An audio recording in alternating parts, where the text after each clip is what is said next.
کیا تو اسی محلے سے آ رہا ہے جہاں لوگ ماں اور بیٹیوں کی عزت بھول چکے تھے؟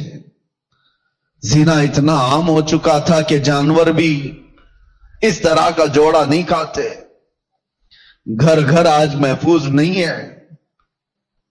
لوگ بیٹھ رہے ہیں آج ہمارے پاس آ کر کے حیرت ہوتی ہے کہ زنا کے معاملات کو حل کرنے کے لیے بیٹھتے ہیں تو رونگٹے کھڑے ہوتے ہیں, کلیجہ منہ کو آتا ہے. باپ بیٹی کو لے کر بیٹھا ہے, دوسرا باپ بیٹے کو لے کر کے بیٹھا ہے. کن معاملات پر آپ بات کر رہے ہو؟ ایک بار میرے آقا صلی اللہ علیہ وسلم کے پاس ایک صحابی آئے تھے, مائز اسلمی, کہا آقا مجھ سے خطا ہو گئی ہے, مجھ سے غلطی ہو گئی ہے. حضور نے پوچھا ہوا کیا ہے؟ کہا بتا نہیں سکتا, بہت تکلیف کی بات ہے. حضور نے فرمایا بتاؤ تو تمہارا علاج کیا جا سکے. انہوں نے کہا زنا ہو گیا ہے, مجھ سے زنا ہوا. حضور نے اپنا چہرہ پھیر لیا, چہرہ سرخ تھا میرے آقا کا, لال ہو گیا. کہا جاؤ تم. وہ صحابی دھاڑے مار کر کے رونے لگ گئے. تجھ سے جو منہ چھپاؤں تو کروں کس کے سامنے؟ میں جاؤں تو پھر کہاں جاؤں؟ نبی پاک صلی اللہ تعالی علیہ وسلم نے ان کو کھڑا کر کے پوچھا ہوش میں کہہ رہے ہو؟ انہوں نے کہا ہاں میں ہوش میں کہہ رہا ہوں, ہو گئی مجھ سے خطا. حضور نے فرمایا کیا تجھے پتا ہے اسلام میں سزا کیا ہے اس کی؟ پتھروں سے مار کر ہلاک کر دیا جائے گا. انہوں نے کہا ہاں یا رسول اللہ پتا ہے مجھے. پھر بھی کہہ رہے ہو؟ کہا ہاں, اس آخرت کی سزا سے تو بہتر ہے کہ آپ مجھے دنیا میں پاک کریں. 3 مرتبہ پوچھنے کے بعد بھی جب انہوں نے کہا کہ ہاں مجھ سے خطا ہو گئی, تو حضور نے صحابہ سے کہا جاؤ یہ اقبالی مجرم ہے, انہیں لے جاؤ جبل انم, ایک پہاڑی مدینے میں. وہاں پر صحابہ لے کر کے گئے, اوپر سے ان کو پتھروں کی بارش کی گئی, وہ قتل ہو گئے, ان کا انتقال ہو گیا. یہ اسلام میں زنا پر سب سے بڑی سزا دی گئی. وہ صحابی تھے, خطا ہوئی تو نبی پاک صلی اللہ تعالی علیہ وسلم نے دنیا میں پاک کرنے کا طریقہ یہ بتایا. اور یہاں پر حالات ایسے آ گئے کہ لوگ اس کو اتنے ہلکے میں لے لیے. پھر مجھے وہ حدیث یاد آتی ہے, حضور نے فرمایا تھا قیامت کے قریب زنا اتنا عام ہو جائے گا کہ انسان ایسے جوڑا کھائیں گے جیسے گدھے اور کتے راستوں پر جوڑا کھاتے ہیں. ان کے درمیان یہ سب کامن سی چیز ہو گئی, نارمل بن گیا ہے. لوگ بیٹھ کر کے حل کر رہے ہیں, ہمیں تو رونگٹے کھڑے ہوتے ہیں. کن چیزوں کی یہ باتیں لے کر بیٹھے ہیں بیٹے اور بیٹیوں کی کہ یہ اس طرح کی حرکتیں کرتے تھے. معاذ اللہ رب العالمین. ایک بات یاد رکھو, پورے معاشرے میں محلے میں ایک جگہ کوئی زنا کرتا ہے تو پورے محلے کی برکت ختم کر دی جاتی ہے. ناسور ہے وہ کینسر کی طرح. کینسر کی پھوڑی جس طرح پورے جسم میں زہر پیدا کرتی ہے, ایک بے حیائی اور بدکاری والا نوجوان پورے معاشرے کے اندر وہ ناسور بن کر زہر پھیلاتا ہے. تمہاری بیٹیوں تک بھی وہ حرکتیں آئیں گی, تمہارے بیٹے بھی محفوظ نہیں رہیں گے. اس لیے ذمہ داریوں کا احساس سارے لوگ مل کر کے کریں, ایک آدمی نہیں. یہ بیچارہ خطیب کب تک یہاں سے پکارے گا؟ ایک کوئی مبلغ کب تک اصلاح کرے گا؟ ہر ایک کی ذمہ داری ہے. آج غلطی کس کی ہے پتا ہے؟ پورے محلے میں 5% یا 10% جواری ہوتے ہیں. 5% سے بھی کم ہوتے ہیں جواری اور سود خور یا شرابی یا زانی. اکثریت تو اچھے لوگوں کی ہوتی ہے, لیکن وہ اچھے لوگ اتنے بھیانک ہوتے ہیں. یاد رکھنا, ان 5 کو جنہوں نے کھلی چھوٹ دی تھی, یہ 95 لوگوں کی بھی وہی سزا ہوگی جو اس جواری کی سزا ہوگی. کیونکہ معاشرے کو برباد کرنے میں ان 5 لوگوں کا ہاتھ کم تھا, خاموش رہنے والوں کا ہاتھ زیادہ تھا. یہ سپورٹر تھے, گناہ دیکھ کر کے ہنستے ہوئے چلے جاتے تھے, میرے گھر میں تھوڑی نہ ہو رہا ہے, فلاں کا بچہ بگڑا ہوا ہے, میں تو سنبھال لوں گا اپنا گھر. میاں آگ لگی ہے, تم کیا سنبھال لو گے؟ تمہارے بھی گھر کے دروازے لکڑی کے ہیں، تمہارے بھی گھر کی کھڑکیاں لکڑی کی ہیں، وہ آگ کے شعلے جب نکل کر کے آئیں گے تمہارے دروازے بھی جلائیں گے۔ یہی حال ہے آج ہمارے گھروں میں۔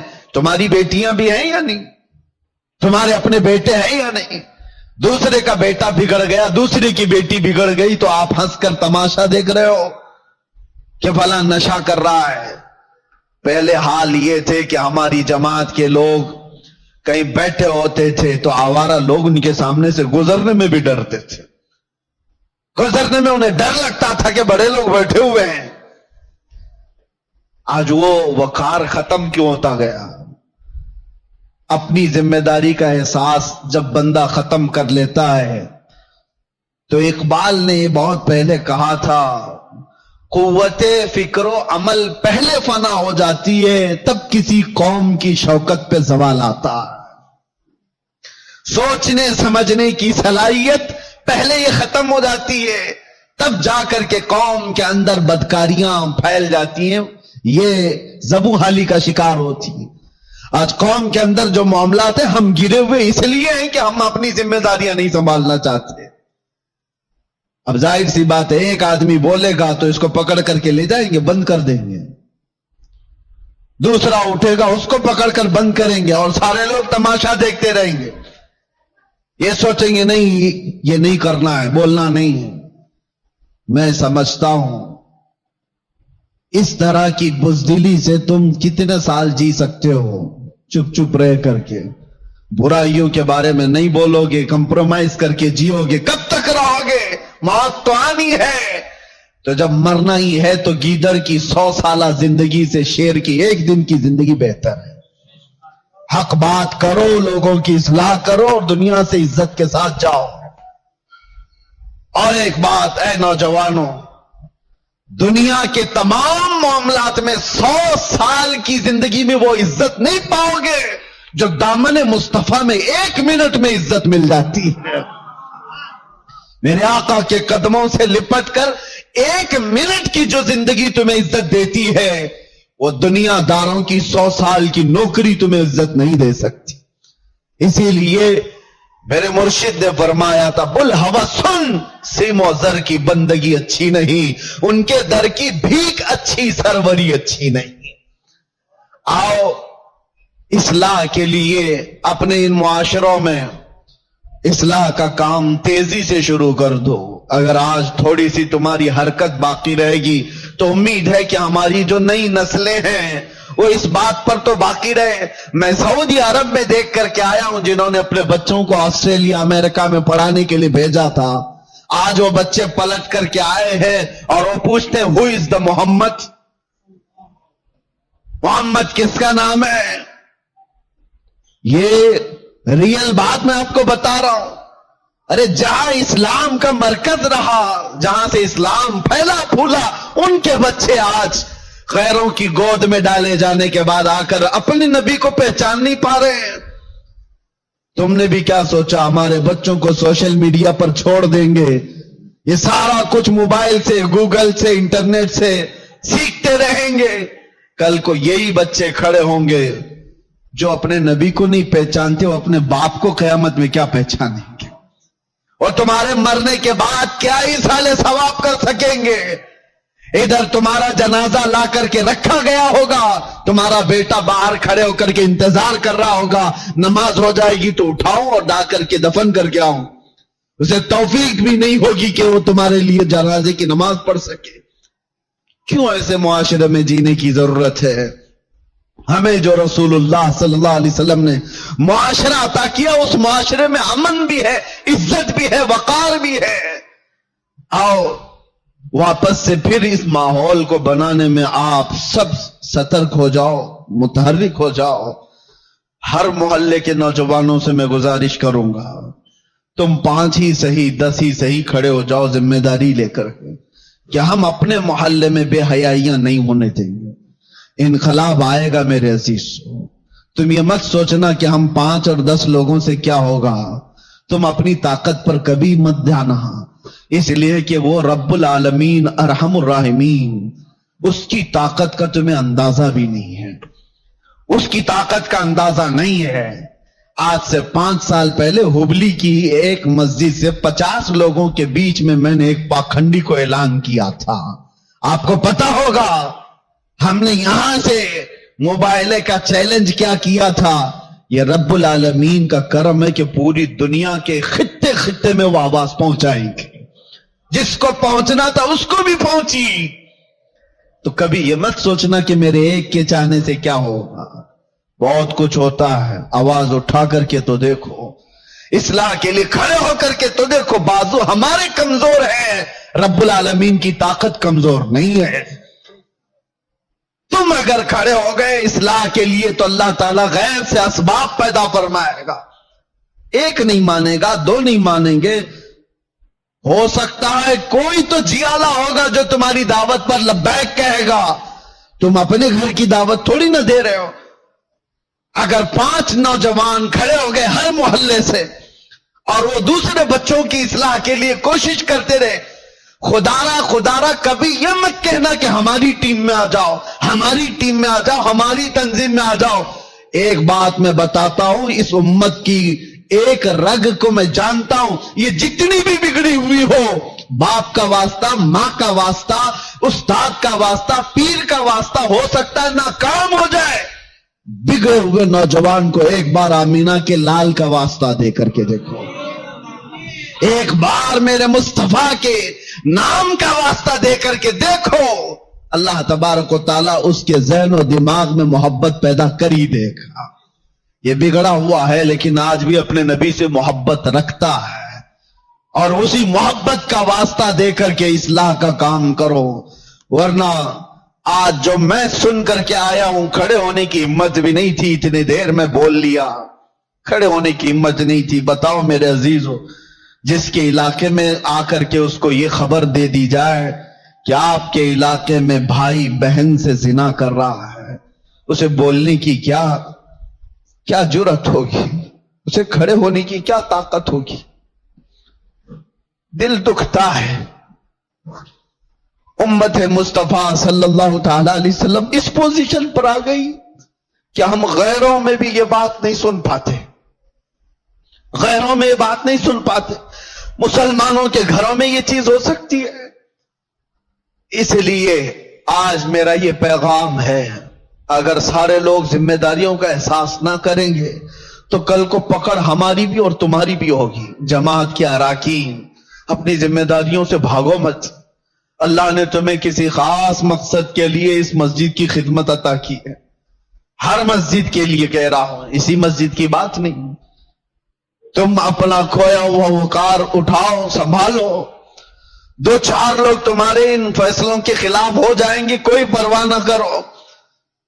تم اگر اس زمام کو مضبوطی سے پکڑ لو گے کہ معاشرے میں ان بے حیائیوں اور گندگیوں کو ہم ہونے نہیں دیں گے, تو ہو سکتا ہے 2-4 لوگ مخالف ہوں گے, لیکن دیکھنا اللہ تعالیٰ تمہاری غیب سے مدد کے لیے فرشتوں کو اتارے گا. کہ امت مصطفیٰ کی اصلاح کے لیے بیٹھا ہوا ہے. دنیا کوستی ہے تو کوسے, لیکن آپ اپنی ذمہ داری پوری کرو. کوئی بچہ بگڑتا ہے تو معاشرے کے ذمہ دار اراکین جماعت اس کا بہت باریکی سے جائزہ لے اور اس پر پکڑ بنا ہے, ورنہ ہاتھ سے نکل جانے کے بعد پھر اصلاح نہیں ہوتی. اللہ تبارک و تعالی ہم کو خیر امت میں جس طرح سے رکھا ہے, ہمیشہ خیر امت کے اس لقب کو سنبھالنے کی توفیق عطا فرما ہے. رب تبارک و تعالی ہمارے اس بگڑے ہوئے معاشرے کو پھر سے اصلاح کی توفیق عطا فرمائے. یا رب العالمین, یا اکرم الاکرمین, تیرے دربار میں عاجزانہ فقیرانہ التجا ہے کہ مولا ہم ویسے ہی بغیر کسی قیادت کے بھٹکے ہوئے ہیں. اللہ ہم کسی کے ساتھ کوئی بغیر مرکزیت کے آوارہ ہے. اے اللہ تو بھی ہمیں تنہا نہ چھوڑ دے. تیرے نبی کا واسطہ مولا, اس امت کو اس یتیمی کی حالت میں تنہا نہ چھوڑ. ہمارے معاشرے میں غیب سے اصلاح کرنے والوں کی جماعت پیدا فرما. اے اللہ علماء صالحین کو ہمارے درمیان پیدا فرما. ہماری قوم کو اور ہمارے بچوں کو تیرے حبیب پاک کا سچا شہدائی بنا دے. اے اللہ، اے کریم خدا، جن بے حیائیوں اور برائیوں سے ہمارا کلیجہ منہ کو آتا ہے، ان بے حیائیوں اور برائیوں سے ہمارے گھروں کے دروازوں کی حفاظت فرما۔ یہ بے حیائی ہمارے گھر کے دروازوں پر دستک نہ دے، ہماری اولاد، ہماری بہنیں، ہماری مائیں، سب کی عزتوں کی حفاظت فرما۔